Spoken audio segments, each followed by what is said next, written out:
You know those meal preps that just make sense? You know the kind that save you time, money, and stress all at the same time? Well, today I'm gonna share with you one of my absolute favorites. We're gonna hot pack some chicken and also use all of the scraps to make some homemade broth. And because it's fall, which is my favorite season for cozy meals and indoor growing, I have a giveaway for you that I know you are gonna wanna get in on. So make sure to stay tuned to the end to where I can show you all of the things that you can win just from watching today's video.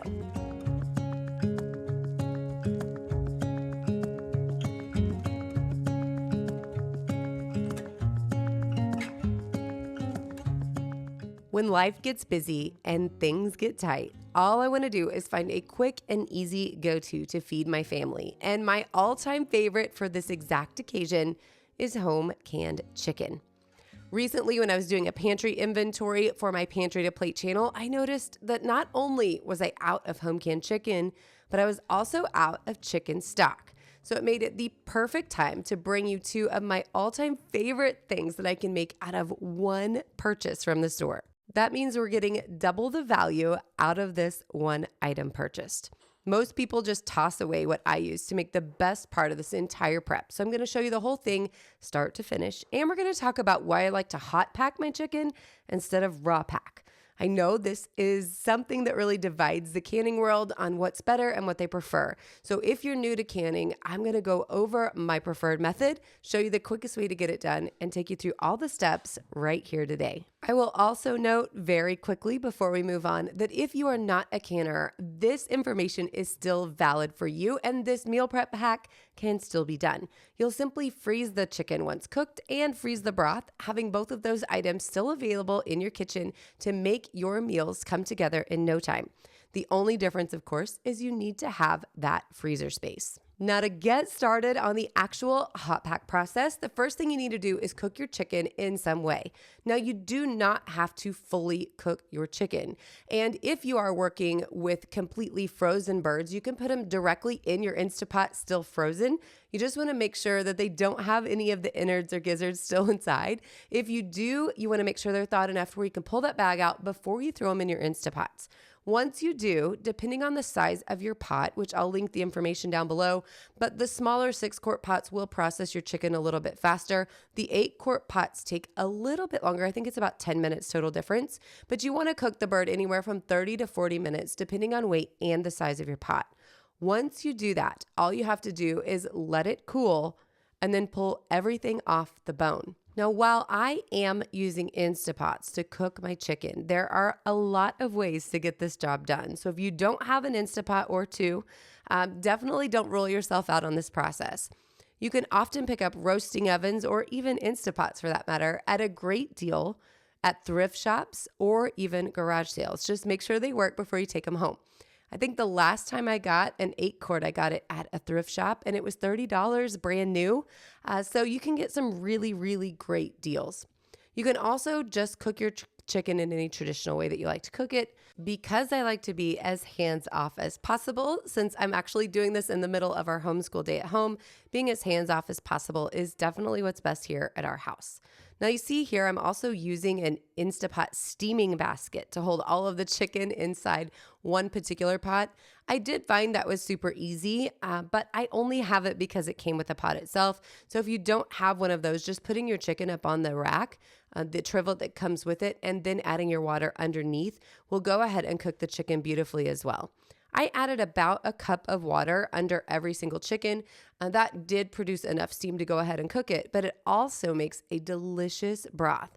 So I'm gonna show you here shortly what I did with that, but you wanna make sure not to discard anything like it. Now, when I'm pulling my chicken, I am leaving some larger chunks here, and then I'm also taking the time to shred some up a little more. I'll tell you a little bit about that process and why I make those choices when we're shoving it in the jars in a little bit.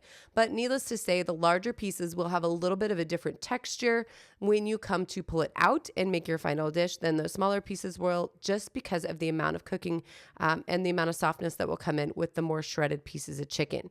You still can shred it at the end when it's time to put it in your final dish. Now for that broth, like I mentioned before, you can see that this 8-quart chicken produced a lot of broth, whereas my 6-quart produced a little bit less. A lot of that has to do with the amount of liquid in the bottom. Because that 8-quart pot is so much bigger, I always feel like I need to put a little bit more in there than I do in the 8 just to get the desired level of water that I need in the bottom of the pot. From all 3 chickens, I got that first half gallon completely full plus an extra quart. So that worked out really, really well. Now, as I mentioned before, my preferred method is hot pack. I like to call this pretty chicken. There is such a thing as ugly chicken, and that's when you just pack it in the jar completely raw. For me personally, I don't like the texture. I like the way it comes out when I put it in the jar after it's slightly cooked and the delicious broth goes right on top. Now, if you do want to skip the cooking step and make this a little faster on the front end, you will notice that when you're cooking that bone-in chicken, you do get broth from the meat itself.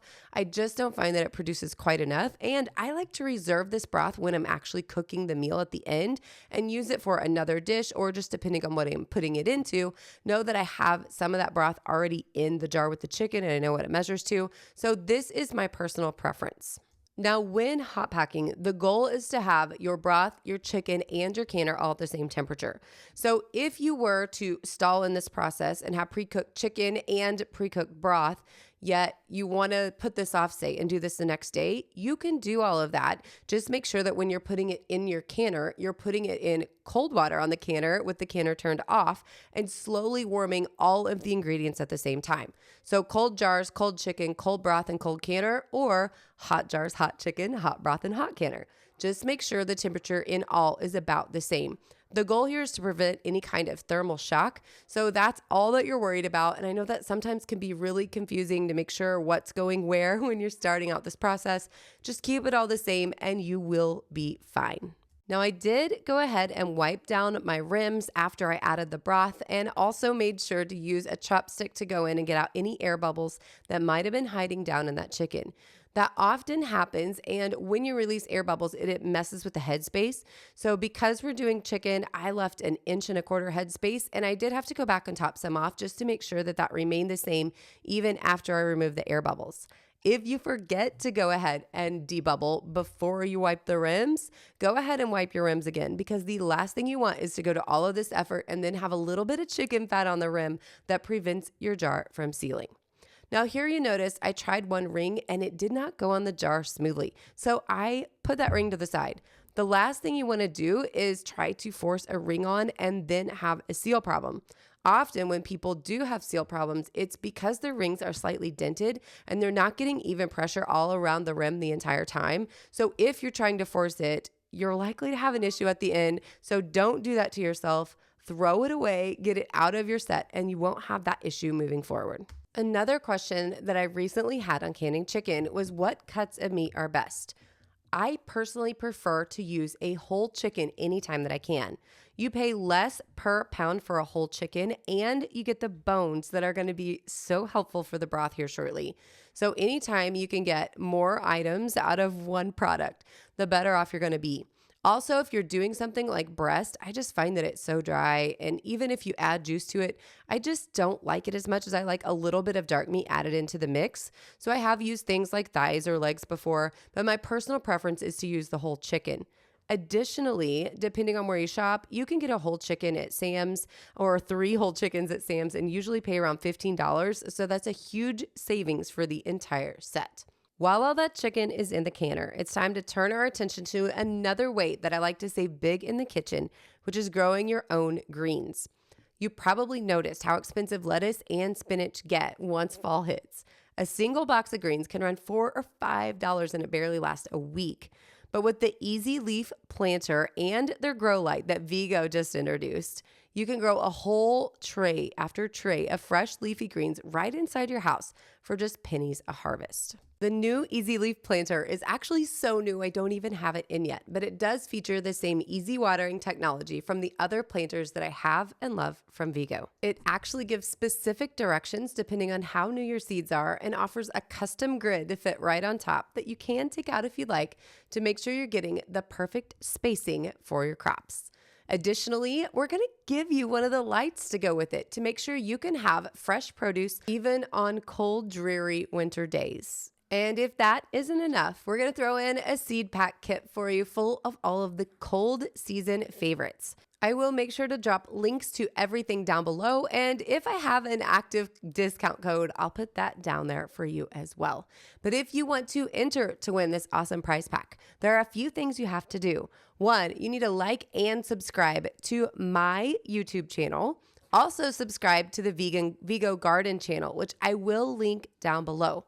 You need to comment below as well with your favorite thing to grow during the winter season. Or if you're new to winter season gardening, just let us know that down there as well. The winner will be replied to directly in your comment below on November 9th. And I will also announce it on our next upload here on the Hometown Homestead, which is November 9th as well. Do not reply to anyone or anything who pretends to be me or contacts you before that time, because that is not the official entry and they are fishing for your information, I'm sorry to say.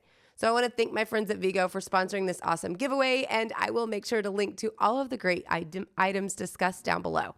Now let's jump back into the kitchen and finish off the last item that we're going to make from this chicken, which is the bone broth. To do this, we're going to take what's left, which is the skin, the bones, and the bits, and turn them into a rich golden broth.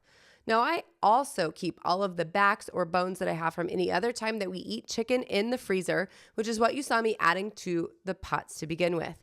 Those added with the bones from today's processing are exactly what we're going to put together to make this broth, in addition with a few other ingredients. I'm keeping chopped onions, celery, and carrots added here. I also keep track of any organic onion peels that I have, garlic, or anything else of the sort, and keep those in my freezer as well, so I can use those scraps up at times when I'm making broth just like this. To the pots and all of those ingredients, I'm adding a healthy tablespoon of salt here. Make sure to salt to your own liking. I like a pretty salty broth, but just make sure to taste your broth before you are adding it to any ingredients in case you might need to water it down at the end. I'm also adding the remainder of what was left from the broth that I gathered when hot packing the chicken to begin with. The last ingredient, which you did not see me add here, is a little splash of Bragg's apple cider vinegar. This helps to just bring all of the collagen out of those bones and into the broth.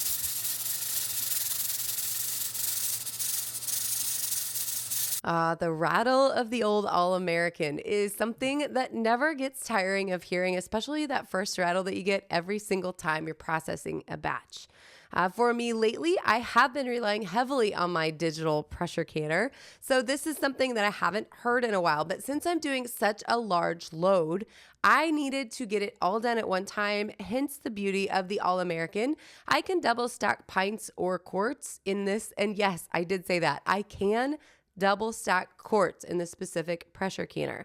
I will link the specific model that I have down below, but depending on the size of your family and how much you're doing in a single batch, doing something in a single stack will work for you just as well. Quite honestly, for ease of use and speed of processing, if I could have done this in my digital, I would have left this big old boy on the shelf, but that just wasn't the case today. I didn't want to run it for different times. So moving to the All-American did help at this specific time. But if you're new to canning, I would not recommend this. I would go with the digital. It works just like an Instapot, and it will make your life way easier. And speaking of Instapots, I did go ahead and process this broth for 2 hours, but then I decided to let it slow cook for the remainder of the night to get a double kind of cook on those bones to make sure everything was coming out and ready to go. As you can see here, my kitchen is quite busy. Kiddos are starting to get ready for bed, and it is just a constant cycle through the house all the time here, even the reflections that you can see them passing behind the camera. While canning can definitely be an all-day process, the cool thing about it is that it works in around your life. There isn't really that much hands-on processing time when you're doing something of the sort. And that is definitely the case for the broth as well. Since we're cooking what's left over from the chicken, we're using the scraps and letting them slow cook all night long. Now, first thing in the morning, I did make sure that the pots were turned off and pulled the inner liners out so they could cool slightly, at least enough for me to handle the liquid without burning myself or running into any problems. Now, to get the broth ready to go in the jars, all you need to do is drain out the liquid that's there. And I'm running this through a colander system that actually hooks into a cutting board that I have here over my sink. There is a catch bowl, so don't get nervous that I'm pouring all of my beautiful broth straight down the sink. That is not the case. But once you get it strained out in whatever method works best for you, then all you have to do is get that broth into the jar. There are a couple different options here. Firstly, being that you can make sure that you're draining off the extra fat. To do that simply, you could put it in the refrigerator, let it get cold and let all the fat rise to the top and scoop it off. Or you can do it the way I'm going to do it, which is by using a fat separator that I picked up on Amazon. This thing is so simple yet so amazing, and it's very easy for gravies going into the holiday season. It's a great time to grab one if you don't have one already. So I will make sure to link that, but several different methods that you can do depending on how you want to go ahead and process your chicken stock. If you want to leave the fat in, you definitely can do so. I just like to drink it directly sometimes, and I don't want that thick layer of fat on top. So this works beautifully for our applications. So let's go ahead and talk about the real cost breakdown of using these 3 whole chickens to put the meat and the broth on the shelf. You can get 3 whole chickens for as little as about $15, depending on where you purchase. That's going to yield 9 to 10 pints of canned chicken, and also 4 to 5 quarts of bone broth. Specifically, I ended up getting the equivalent of 7 pints. I'm going to break it down into quarts and pints just because I like to vary the usage. There are times when I just need 2 cups, and there are times when I need 4 cups. So having the variety of both on the shelf really does help. And anytime that you can in a larger jar instead of a smaller, it helps to cut down on things like cost of lids, for example, as well as the amount of shelf space it's actually going to take up. So both of these sizes are very important. So the cost of the canned chicken, if you were to go buy it pre-canned from the store for those cans, would run you around $35. And the cost of that bone broth would run you an additional $20. So the total store value would be $55 versus the $15 that you could spend buying the chicken, which helps you save around $40. That's a full pantry, ready-to-use protein, and nourishing broth, all from 3 chickens that you probably would have just roasted once and been done with. Now, if this idea is new to you, you might be asking how you would actually use either of these 2 new pantry basics in your kitchen. Here at the house, our favorites include things like chicken salad that you can literally put together in minutes with absolutely no cooking required. We also like to throw it in quick soups or skillet dinners like fried rice, which I mentioned earlier. These 2 are obviously the perfect start to homemade chicken noodle soup, which is perfect as we head into the fall. Also think about chicken pot pie or creamy rice soup, or even some sort of a fajita soup. It is really, really so flavorful. And when the protein's done and the broth is ready, it comes together in no time. Now, I am going to throw in just a quick nod to a question I know is coming up. I am processing all of these for the full quart time because you do have to process for different times based on how large or small the jars are in your canner. Just go for the larger processing time. It won't hurt the smaller jars one bit. And while I have them in the canner for the full 25 minutes, I'm taking a break. Y'all, we have been so busy around here lately, and we've been moving our house around completely, putting in the new porch post that you see here. And needless to say, it is taking a toll on my neck and shoulders, just like canning also does as well. So I am using this Bob and Brad massager, which I told you about last week on my Pantry to Plate page. I just want to give a quick shout out to how absolutely amazing this has been feeling on my back, neck, and shoulders. If you are looking for some relief for tired and achy joints and muscles, make sure to check that link down below. I'll drop it again for those of you who didn't see it last week on Pantry to Plate. It has been a game changer for my tired, achy body as we've been adventuring through the process of moving around all of our kiddos' bedrooms, moving living spaces, and everything else here at the house. So again, definitely do recommend this if you need that back and neck support.